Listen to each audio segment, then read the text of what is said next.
తిరుచానూరులో చెవిరెడ్డి మోహిత్ రెడ్డికి అపూర్వ స్వాగతం పలికిన తిరుచానూరు సర్పంచ్ రామచంద్రారెడ్డి.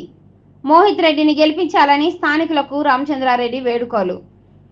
శనివారం సాయంత్రం మన ఊరికి మన మోహిత్ అనే కార్యక్రమంలో భాగంగా మోహిత్ రెడ్డికి స్థానిక ప్రజలు అపూర్వ స్వాగతం లభించింది. ఎన్నికల ప్రచారంలో భాగంగా తిరుపతి రూరల్ మండలం తిరుచానూరు పంచాయతీలో మన ఊరికి మన మోహిత్ కార్యక్రమాలను శనివారం సాయంత్రం చెవిరెడ్డి మోహిత్ రెడ్డి నిర్వహించారు. ప్రతి ఇంటికి నన్ను ఎమ్మెల్యేగా గెలిపించాలని స్థానికులకు కరపత్రాలు అందిస్తూ అభ్యర్థించారు. చెవిరెడ్డి చేసిన సాయం, జగనన్న సంక్షేమ పథకాలతో లబ్ధి పొందిన వారంతా నాకు ఒక్క అవకాశం ఇవ్వాలని కోరారు. కుల, మతం అని తేడా లేకుండా అందరికీ మంచి చేసిన ఎమ్మెల్యే చెవిరెడ్డి బిడ్డను మీ కుటుంబ సభ్యునిగా భావించి నన్ను ఎమ్మెల్యేగా గెలిపించాలని అన్నారు. గతంలో ఎప్పుడూ లేని విధంగా అభివృద్ధి పనులు, సంక్షేమం జరిగిందని స్థానికులకు విన్నవించుకున్నారు. వచ్చే ఎన్నికల్లో నాకు ఓటు వేసి గెలిపించాలని అభ్యర్థించారు. తిరుచానూరు పద్మావతి అమ్మవారి ఆశీస్సులు, మీ అందరి దీవెనలతో నన్ను ఎమ్మెల్యేగా గెలిపిస్తే నిరంతరం మీకు అందుబాటులో ఉంటానని అన్నారు. తిరుచానూరు పంచాయతీని ఇంకా ఎంతో అభివృద్ధి చేసి చూపిస్తానని చెవిరెడ్డి మోహిత్ రెడ్డి విన్నవించారు. తిరుచానూరులో చెవిరెడ్డి కుటుంబం మీద ఉన్న అభిమానం, ఆత్మీయతతో తిరుచానూరు సర్పంచ్ రామచంద్రారెడ్డి గజమాలతో ఘన స్వాగతం పలికారు. హారతులతో ఆహ్వానించి ఆదరించారు. చెవిరెడ్డి కుటుంబానికి తమ మద్దతు తెలియపరిచి పలువురు జగనన్న ప్రభుత్వంలో జరిగిన మంచి, చేసిన సాయం ఎప్పటికీ మరవలేమని రామచంద్రారెడ్డి స్పష్టం చేశారు. ఈ కార్యక్రమంలో ఎంపీపీ యశోద, ఎంపీటీసీలు నరేష్ రెడ్డి, ముల్లపూడి సర్పంచ్ సన్యాసి సురేష్ రెడ్డి, వార్డు మెంబర్లు మునేంద్ర రాయల్, లోకేష్ రెడ్డి, చంద్రశేఖర్, ఆజాద్, కార్తీక్, ఆర్ఆర్ యూత్ దూరవాసులు, మోహన్ చెంగా, వెంకటేష్ ప్రసాద్, వాసు మరియు వైఎస్ఆర్సీపీ నాయకులు, కార్యకర్తలు, మహిళలు పాల్గొన్నారు.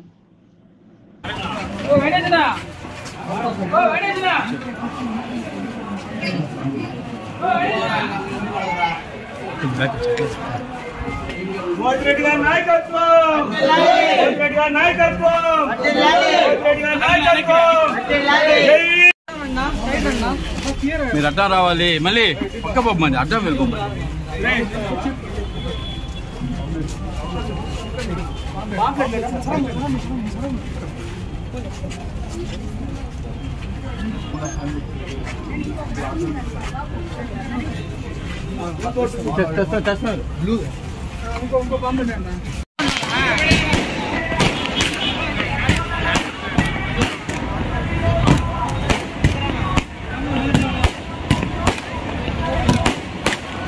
బాబు బాబు పెట్టాను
మన ఊరికి మనము ఇచ్చే ఒక కార్యక్రమం ద్వారా పంచాయతీలో ఇల్లు పర్యవేక్షణ జరుగుతూ ఉంటుంది.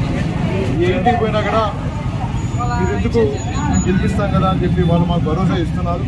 నిజంగానే నేను అదృష్టవంతుల్ని. ఎందుకంటే ముఖ్యమంత్రి గారు చేసిన సంక్షేమ పథకాలు, ఎమ్మెల్యే గారు చేసిన అభివృద్ధి, ఇక లోకల్గా రామచంద్రాంకులు అదేవిధంగా పెద్దలందరూ చేసిన అభివృద్ధి ఈరోజు నన్ను ఈ విధంగా ప్రజలందరూ కూడా ఆహ్వానం పలుకుతున్నారంటే నా విధంగా అదృష్టం తెలియజేయాలి.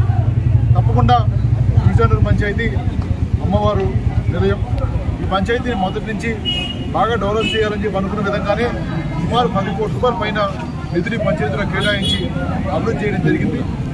ఇక్కడ ప్రజలందరూ కూడా మమ్మల్ని ఆశీర్వదించడానికి సిద్ధంగా ఉన్నారు. మేము కూడా ప్రజల రుణం తీర్చుకోవడానికి మా వంతు కృషి ఎప్పుడూ చేసి ముఖ్యంగా ఈ పంచాయతీని ఒక రోల్ మోడల్ పంచాయతీగా తీద్దామని చెప్పి ప్రతి ఒక్కరికి హామీ ఇస్తున్నాం.